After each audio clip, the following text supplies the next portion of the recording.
Alors, j'avais pas prévu, bonsoir à ceux et celles qui vont écouter pendant une petite demi-heure ce petit shiur.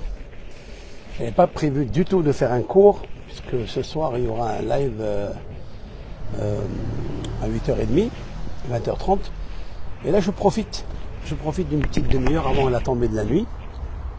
Et avec l'aide de Hachem, je voudrais continuer le cours que nous avons avancé il y a 2-3 jours concernant le cerveau, le cœur et le foie. Meler. Donc c'était le titre qui disait si mon premier est le cerveau, mon second est le cœur et mon troisième est le foie, alors je suis roi et jamais en désarroi. J'ai expliqué que les initiales du cerveau qui est le même, c'est-à-dire Moah, et le lamed du lev qui veut dire le cœur, et le kaved qui est le foie, qui est le khaf, ça fait Meler. Comment respecter le Meler? Comment respecter Hachem Yitbarach le Meler? Pourquoi on a besoin, pourquoi c'est vital de respecter Akadosh Baruch Hu le Meler? J'ai une petite demi-heure, donc voilà, j'avais pas annoncé cela dans ma page, mais vous savez, ce monde c'est un grand mariage, comme dit le Zohar Kadosh. J'ai quelques minutes, je les vole. J'ai envie de voler quelques minutes au lieu qu'ils disparaissent. Donc je fais un petit cours à mes amis qui nous suivent avec l'aide de Hachem et je les remercie d'ailleurs. Alors je voudrais parler maintenant comment renforcer le cerveau, le cœur et le foie. Ce sont trois organes qui ont un cerveau, parce que chaque organe a des neurones, a des cellules très importantes, a une vibration. Les trois, ils ont un GPS dans la tête, ce sont trois cerveaux, comme nous l'avons défini dans d'ailleurs la fin des mots de Moah qui est le Het, et l'organe Lev qui est le Bet, et l'organe Kaved qui est le Dalet, ça fait Habad. Habad, c'est-à-dire Chokhma Bina Da'at. Autrement dit, c'est incroyable. Dans le cerveau, il y a un cerveau qui le dirige. Ce cerveau, il s'appelle Chokhma, sagesse. Dans le cœur, il y a un cerveau qui s'appelle Bina, c'est-à-dire l'intuition, l'intelligence. Et dans le foie, il y a aussi un cerveau qui est en fait Da'at, qui veut dire Kesher, c'est-à-dire la liaison, c'est-à-dire la relation, c'est-à-dire l'amour.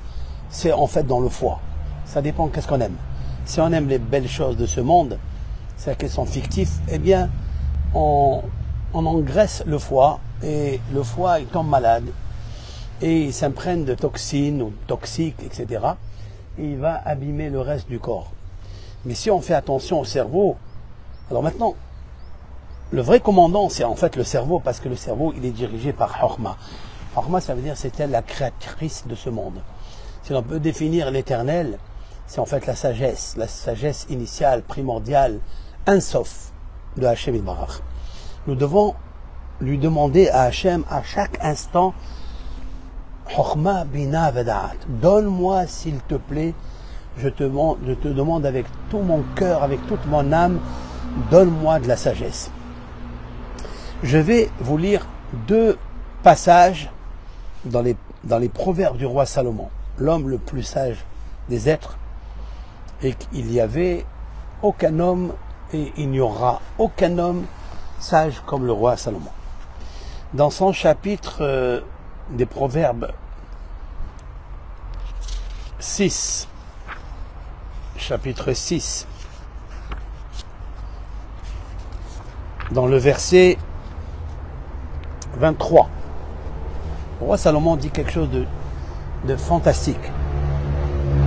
Kiner mitzvah ve'torah or ve'derech hayim tochechot musar. Très important. Je vais traduire d'abord. Kiner mitzvah. Car la mitzvah, elle est comparée à une bougie.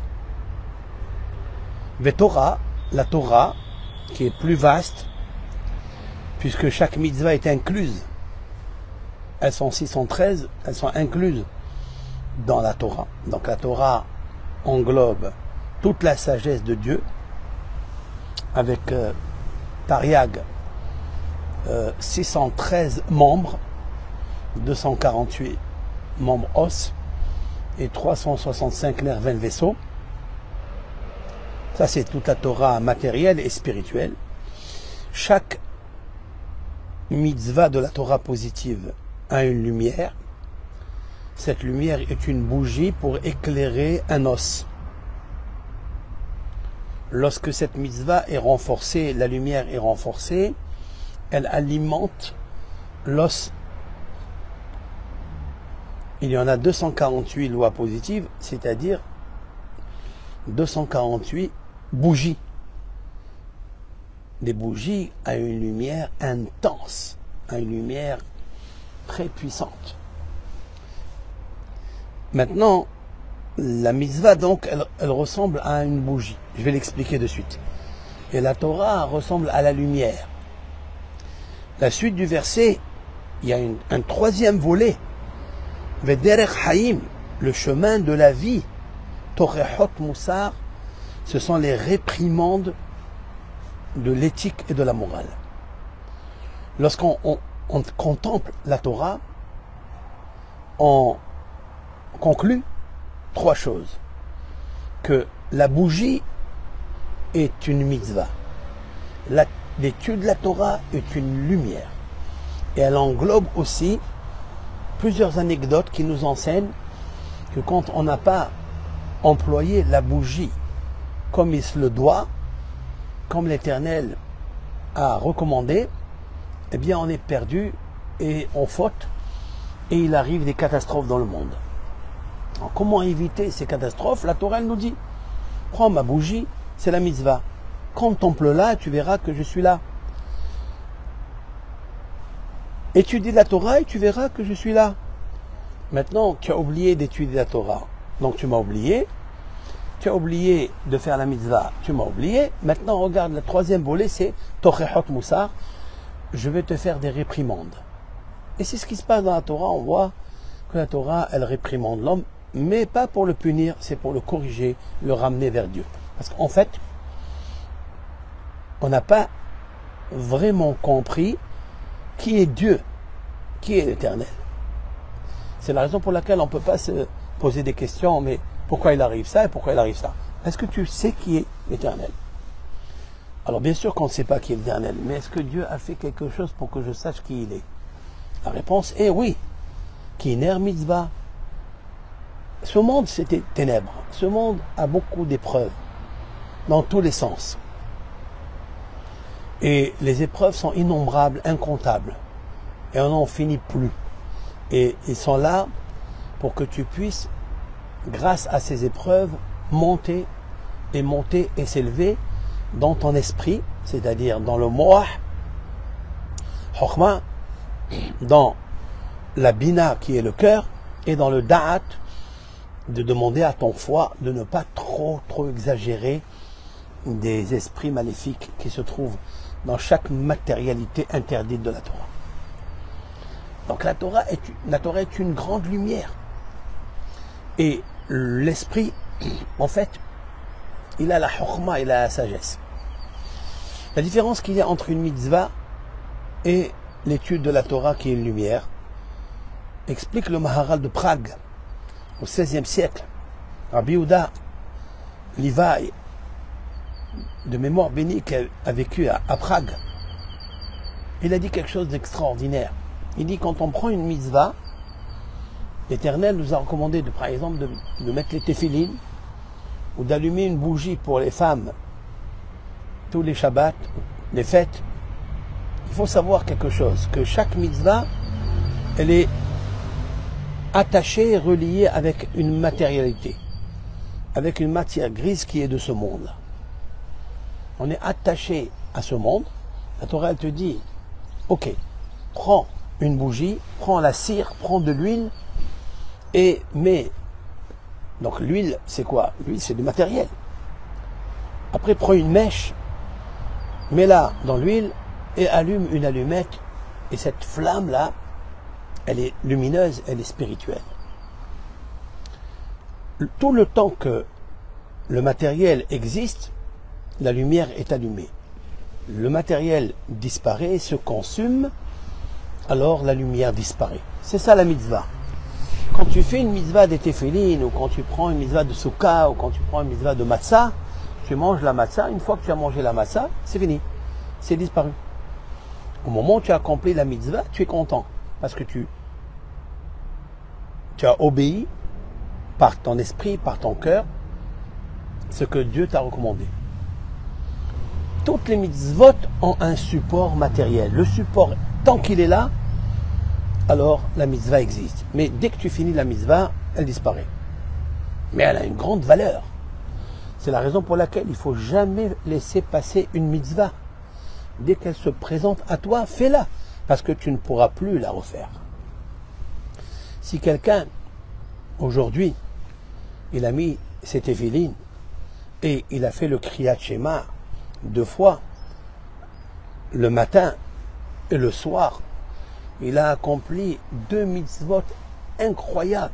Il a reçu sur lui le joug de Dieu et il a montré à Dieu, oui, je suis en train, grâce à ta mitzvah, à ton commandement, dans le chemin de la lumière. Quelqu'un qui a raté d'avoir fait cette mitzvah, d'accepter sur lui le joug céleste et d'accomplir les mitzvot et d'être entouré du talit et du tzitzit, pour les hommes bien sûr, elle a disparu cette mitzvah. Elle a disparu. Quel gâchis. Alors, immédiatement après viennent ce qu'on appelle les tochachot moussar, ce sont les reproches, les réprimandes qui viennent du ciel parce que les épreuves et les réprimandes sont le langage du ciel. C'est comme ça que Dieu il parle avec nous. Maintenant, si on a compris et on a écouté le Meler grâce au Moah, grâce au cerveau, on a eu la sagesse, grâce au cœur, on a eu la Bina, et donc on a compris des choses dans ce monde qui sont fictifs, qui sont aléatoires, qui sont illusoires. Je vais m'attacher à la mitzvah, je ne vais pas la lâcher. Ok. Ça c'est la mitzvah. Donc elle a un support. Le support est là, la mitzvah est là. Le support n'est plus là, la mitzvah disparaît. La Torah, c'est pas pareil. La Torah, elle est une lumière. Le roi Salomon, il dit, c'est une lumière. Et la lumière ne dépend pas d'un support matériel. C'est la raison pour laquelle l'étude de la Torah, c'est l'arme le plus puissant contre les mauvaises tentations. Car on ne peut pas associer à lui, à cette étude de la Torah, à cette lumière divine, on ne peut pas associer la matérialité. Il n'y a aucun support matériel. Même un livre, c'est un livre qui juste est un support de lecture, mais il n'est pas matériel. C'est-à-dire que si je peux apprendre la Torah par cœur, j'ai pas besoin de livre. Mais pour livrer un message pour la qualité de notre génération et celles qui sont derrière la destruction du temple, alors la Torah, elle a dit il faut écrire des livres. Mais la Torah orale était interdite de l'écrire. Et le codificateur de la Torah orale, Rabbeinu Akadosh, Rabbi Yehuda Hanassi, qui était la 7e génération de Hillel Hazaken, il faut savoir qu'il était obligé d'écrire la Torah, sinon elle se perdait, elle disparaissait. D'accord? Parce qu'il y a un verset dans les psaumes qui dit que il y a une urgence pour la connexion, pour le message divin, et des fois il faut annuler ce que nos sages ont dit, qu'il ne faut pas écrire la Torah. Donc il l'a écrite, et c'est ça la somme de Mishnayot, de Torah orale, avec des conseils, avec tous les sciences sont incluses, l'astronomie, l'astrologie, la médecine, la musique, il y a tout dedans. Donc la Torah, elle est spirituelle, c'est une lumière Torah or. Alors quelle différence qu'il y a dans Olam Haba et Olam Hazé? Lorsque quelqu'un étudie la Torah, et c'est ça que nos sages ont demandé d'étudier la Torah, c'est que cette lumière, elle ne s'éteint jamais. C'est une lumière avec laquelle après, quand on quitte ce monde, elle va éclairer. Elle n'est pas comme la mitzvah qui a un support. Imaginez que vous êtes dans une forêt, vous êtes dans une jungle, Et vous devez traverser toute la nuit cette jungle. Et vous savez combien de trébuches, combien de pièges, combien de bêtes féroces il y a là. Mais j'ai une bougie, seulement une bougie qui peut durer 3 heures. Vous imaginez un peu le drame, le traumatisme que j'ai, que cette bougie-là, tant qu'il y a le support, je peux marcher, je peux éclairer. Même les animaux sauvages ont peur de toi peut-être. Et aussi, elle t'éclaire de ne pas tomber dans des fosses. Mais lorsque ce support, il va s'arrêter, il va se consumer, comment tu vas être? Tu vas avoir une peine, tu vas avoir une peur, tu vas avoir un effroi, tu vas avoir une tremblote, tu vas avoir. Tu risques d'avoir un infarctus sur le champ, parce que tellement tu as peur. Qu'est-ce qui s'est passé? C'est que cette lumière qui m'a aidé à traverser 2 heures de la nuit, alors que j'ai encore 40 heures, comment je fais? C'est une lumière qui dépend d'un support. Ça, c'est la mitzvah. Cette mitzvah, elle peut t'accompagner dans le Gan Eden. Elle va t'accompagner, mais avant d'arriver au Gan Eden, on traverse des fleuves ténébreux, des fleuves noirs. Et tu as une bougie. Tu as juste une bougie pour éclairer quelques heures, et encore, il faut que la mitzvah elle soit à 100%, qu'elle a tiré, elle a extrait la kedusha qu'il fallait. Bon, on va dire, tu vas traverser 4 heures, 5 heures, ces ténèbres. Et après, tu n'as plus de lumière. Comment tu fais? C'est pour ça que le roi Salomon, Hacham, très sage, il dit, attention, la mitzvah, tu as besoin de cette lumière. Alors il faut la faire convenablement et ne la rate pas. Parce que le jour où tu la rates, tu n'auras pas de lumière. Comment tu vas traverser le Guihinam, l'enfer, qu'on appelle l'enfer? C'est pour ça que dans ce monde, il faut faire. Il faut toujours faire pour éviter ces endroits. Vous savez, il y a plus de 950 chambres obscures. Et il y a 270 chambres très très obscures. Et il nous faut cette bougie pour traverser. Mais c'est très difficile. Shlomo HaMelech, il a dit Kiner mitzvah. T'inquiète pas. Écoute Dieu, fais la mitzvah et tu verras que tu auras la lumière. Mais il ajoute quelque chose en seconde position, c'est Torah or. La Torah, c'est une lumière. Elle est intense, elle n'a pas de support, et elle ne s'arrête jamais. Elle t'accompagne dans tous les ténèbres avant d'arriver au paradis. Comme dans ce monde d'ailleurs. Dans ce monde, avec toutes les difficultés, si on veut s'en sortir de toutes les difficultés, il y a une seule chose. Il faut que le cerveau, le melech, le moah et le lev et le kaved, le melech, ils écoutent le melech. C'est-à-dire melech malcha melachim, le roi des rois. Il faut qu'ils s'acharnent pour ça. Et donc, nous devons tout investir pour l'étude de la Torah. Ce que vous faites maintenant, ce que vous êtes là, tous ceux et celles qui sont en train d'écouter, ils écoutent quoi? C'est la Torah. Ils écoutent la Torah. Vous savez que les cours que vous écoutez sur les réseaux, ce sont des cours de Torah que vous écoutez. À condition, chers amis, de ne pas mélanger la politique, des histoires de ça et de ça et de ça, et rentrer dans beaucoup de choses qui des fois vraiment infirment la lumière de la Torah que vous êtes en train d'écouter. Il faut que ça soit pur, une Torah or, que Torah, Torah or, lumière, sans rentrer dans des choses de la politique, de ça et de ça, tout ça. Il faut pas écouter tout ça. Et dommage même pour ceux et celles qui font ces cours et qui mélangent des fois de la politique ou même si c'est pour des raisons valables, des raisons trucs, mais c'est pas pendant le cours. Un cours de Torah, on parle avec Akadosh Baruch Hu. On est en train de transmettre seulement le message de Akadosh Baruch Hu. On ne mélange pas avec des choses qui n'ont rien. Il doit y avoir un petit souci. Voir. Là c'est bon. Là c'est bon. Que ça s'arrête pas. J'espère que ça s'arrête pas. Avec l'aide de Hachem. Pour que ça continue le cours. C'est pas, il y a une petite panne, mais je continue. Vous savez, le stade, quand je commence à parler des choses émettes, vraies, il vient toujours se mêler pour nous arrêter le cours. C'est comme ça.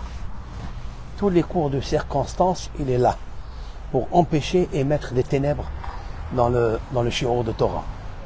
Donc, étudier 1 heure, s'arrêter 1 heure, prendre un café 1 heure, blaguer 1 heure, écrire 1 heure, c'est comme quelqu'un qui a labouré, qui a semé, il a tout bien placé et il est venu après avec un jet d'eau et il a envoyé le jet d'eau sur la graine.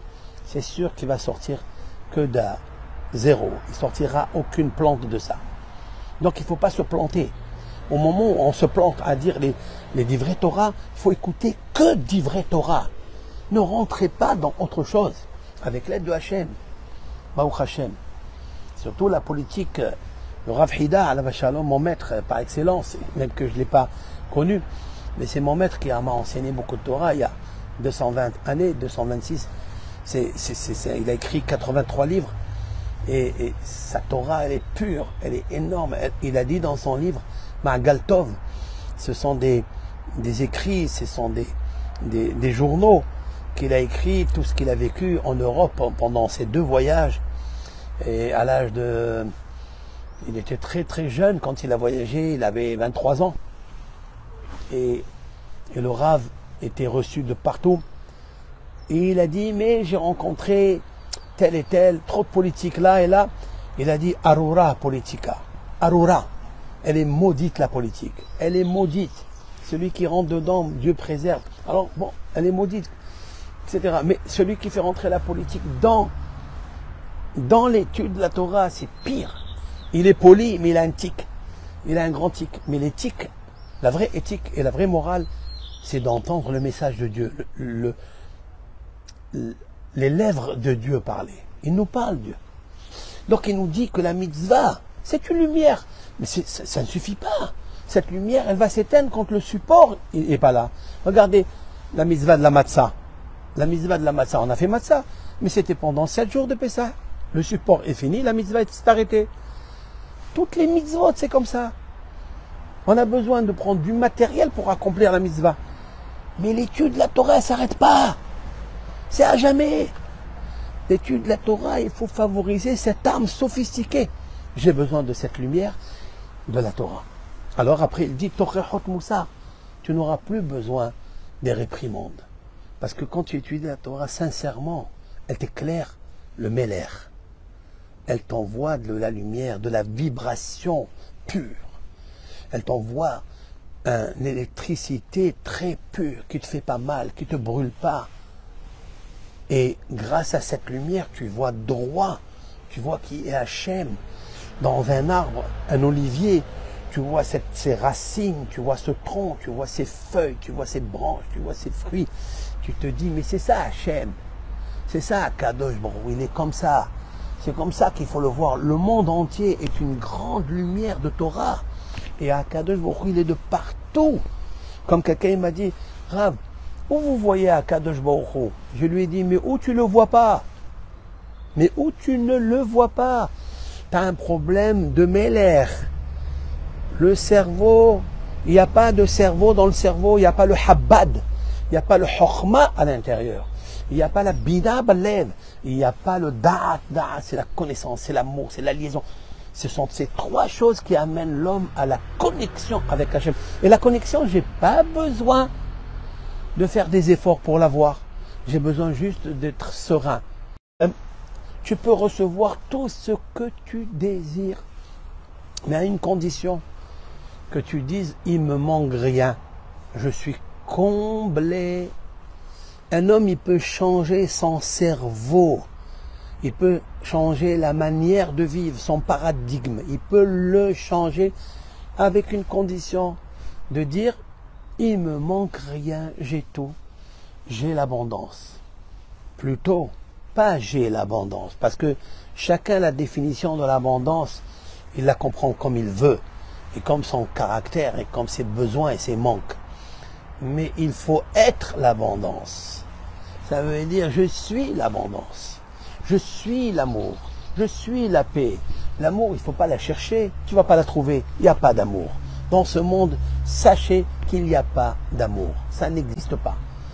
Il y a le respect. D'abord, le respect de ton cerveau, le respect de ton cœur, le respect de ton foie, des organes, le respect du roi, le respect de la sagesse. Dieu il nous a donné, c'est marqué dans l'Ecclésiaste. Dans l'Ecclésiaste du roi Salomon, Kohelet, c'est marqué Elohim bara et Adam yachar. Et l'Éternel, Dieu tout-puissant, Dieu d'amour, Dieu de force, il a créé l'homme droit, dans son esprit droit. Il lui a créé la bougie qu'il lui faut pour le faire bouger dans la droiture. Et ne pas rentrer dans des choses, des labyrinthes qu'on ne peut plus sortir. Donc, l'amour, ce n'est pas la peine de la chercher. Et où il faut l'être, ou on l'a ou on l'a pas. Ne la cherche pas, parce que celui qui la cherche, ça veut dire qu'il manque. Et quelqu'un qui manque, il ne peut jamais arriver. Il faut être satisfait de ce que tu as. Je suis l'amour. Je suis l'abondance. Tu es l'abondance, il y a une vibration. Ou quelqu'un, par exemple, qui dit « je n'ai rien, je n'ai pas réussi à avoir l'abondance, je fais ça, je plante une rose, il me sort un clou. » Il faut savoir quelque chose. C'est parce que ta vision du champ quantique, elle est erronée. Elle n'est pas belle, elle n'est pas bonne du tout. L'abondance, c'est toi l'abondance. C'est ton présent qui est l'abondance. Arrête de penser à l'autre parce que l'autre, c'est un malheur sur un malheur. Arrête de penser que les autres, ils ont mieux que toi. Arrête. Arrête. Pense à toi. Tu es une créature magnifique, majestueuse, lumineuse. Il ne me manque rien. Je suis l'abondance. Et à partir de là, je répète plusieurs fois, ça a commencé à marcher. Tout est en train de s'éclairer. Tout est en train de s'arranger. C'est ça. C'est comme ça qu'il faut parler avec soi-même. Et vous verrez que l'esprit, les neurones de l'esprit, ils reçoivent une autre lumière qui, eux, vont commencer à fabriquer une nouvelle lecture de toi-même, une nouvelle version de toi-même. Et c'est ça la lumière de la Torah. Quand tu étudies la Torah, elle te donne cette impression, elle te donne cette force de dire, mais maintenant, je suis en train, je suis l'amour, je suis l'abondance. Et Hachem, il ouvre après, l'Éternel, béni soit-il, il ouvre des champs exceptionnels que tu n'as même pas pensé, parce que ce n'est pas toi qui les ouvres, c'est la Torah qui les ouvre. C'est les lettres de la Torah. Maintenant, ça c'est le premier verset. Mais dans le chapitre 15, nous avons parlé du chapitre 6. Maintenant, le chapitre 15, il dit quelque chose de terrible. Il dit comme ça.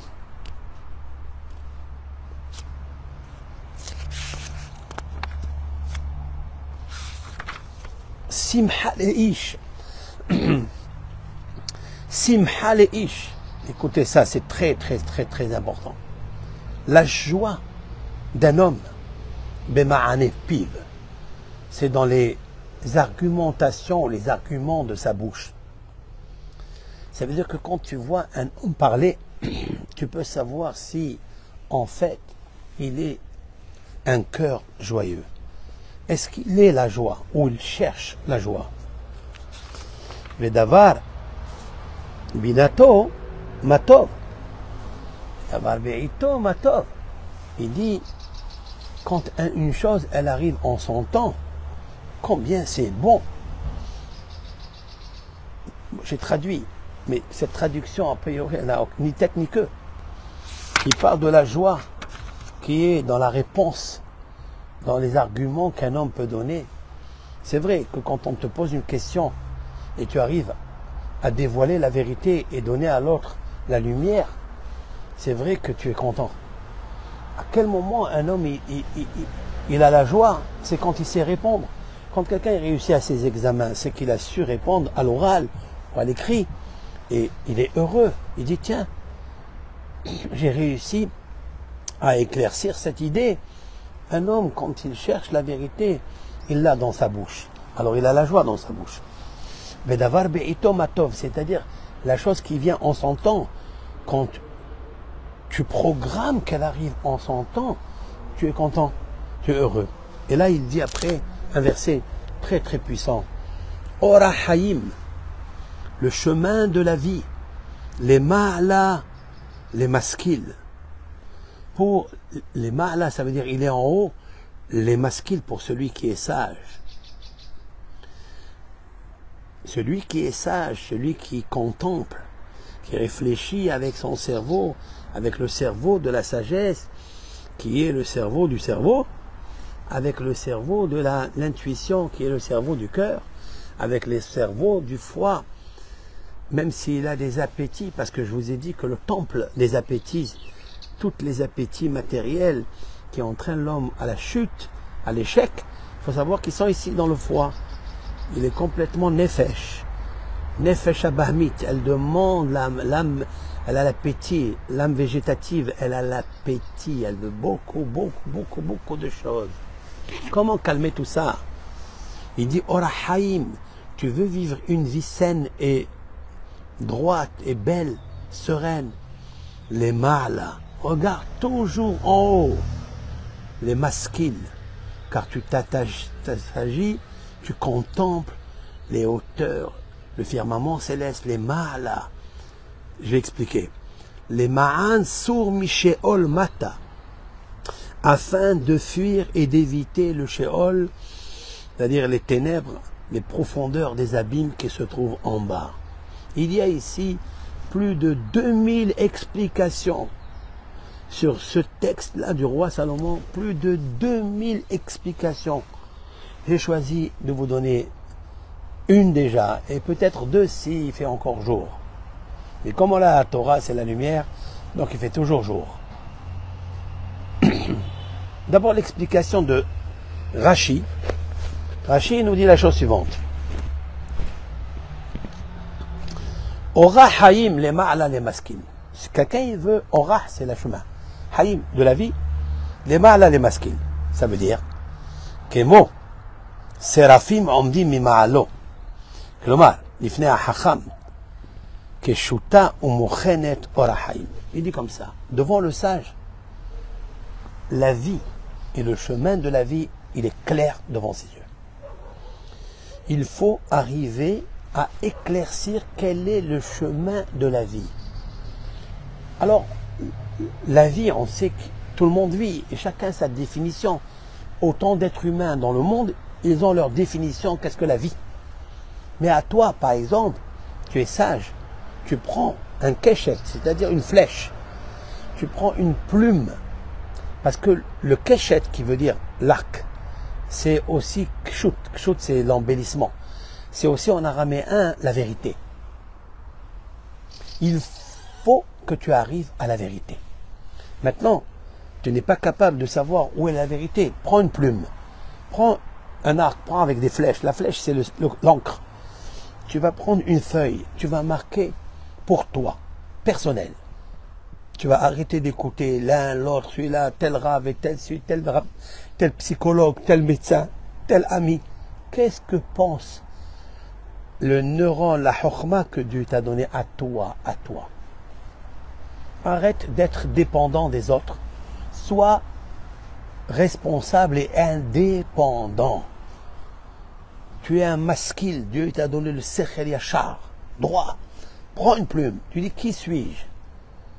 Allez, commence à écrire, ça va être très difficile d'écrire, mais une fois que tu vas commencer, tu ne vas plus t'arrêter.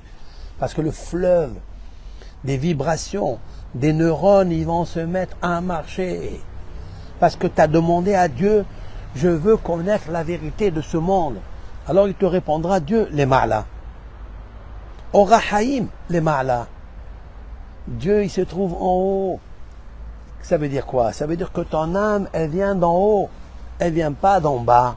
Elle vient d'en haut, d'en haut, d'en haut, d'en haut, dans l'infini, Neshama Gadola. Vous savez combien d'années-lumière, des milliards d'années-lumière, elle a fait l'âme pour arriver ici.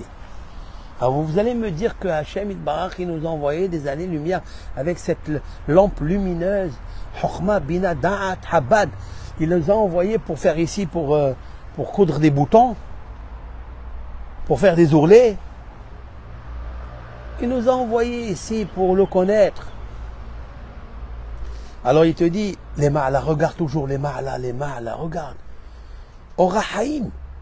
Parce que la vraie vie qui est la lumière éternelle, qui est la vraie vie éternelle, Ora Haïm Anitzhim, les Ma'la, ça va être en haut, c'est pas ici.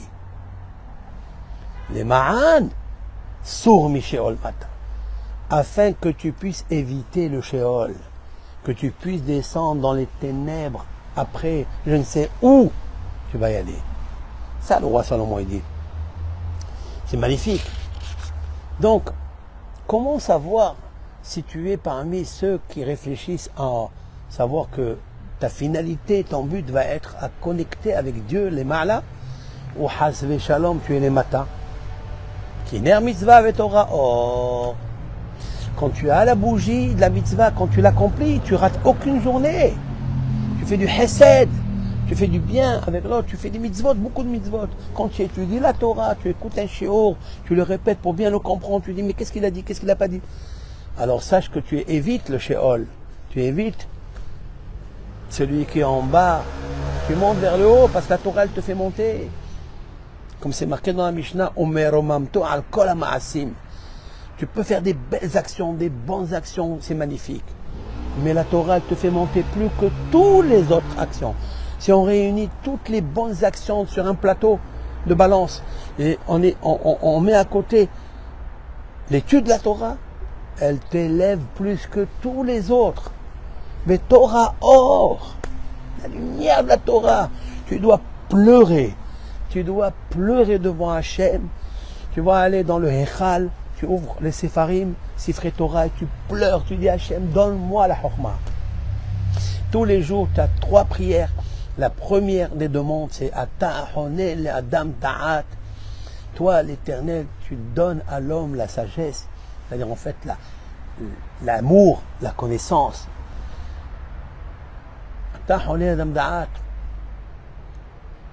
Tu donnes la sagesse, Chokhmah, Bina, 3 fois par jour. Pourquoi 3 fois par jour? Parce que j'ai besoin que mon cerveau et mon cœur et mon foie soient alimentés constamment de cette lumière divine. Ça ne sera pas possible autrement. Sinon, tu n'es pas les ma'ala, les maskil.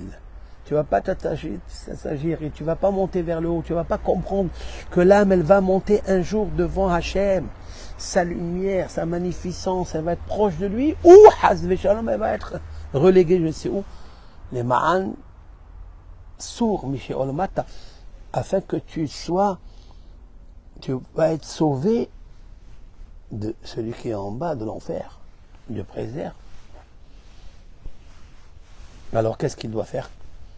La réponse est le 3e verset que je vous ai dit. Simha leish bema'anefiv. Lorsqu'il a les réponses dans sa bouche, lorsque quelqu'un il lui pose une question, lorsqu'il se pose une question, il est dans le doute, faire comme ça ou faire comme ça, et il a la réponse. Ça éclaircit son cœur. Parce que le cerveau du cœur a commencé à fonctionner. Il est envoyé des vibrations. Ces vibrations vont l'aider à être, avec l'aide de Hachem, bien propre, dans le vrai chemin de Hachem. Voilà ce petit shiur.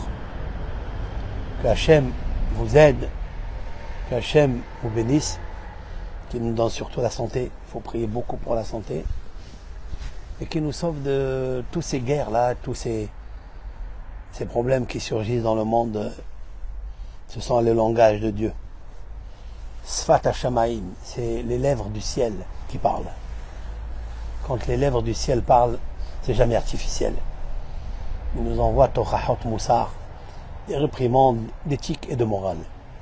C'est à nous de nous réveiller et à nous de refaire notre application, la bonne application dans le chemin de Orahaim, dans le chemin de la vie, pour vivre une vie meilleure, bonne, avec l'aide de Hachem.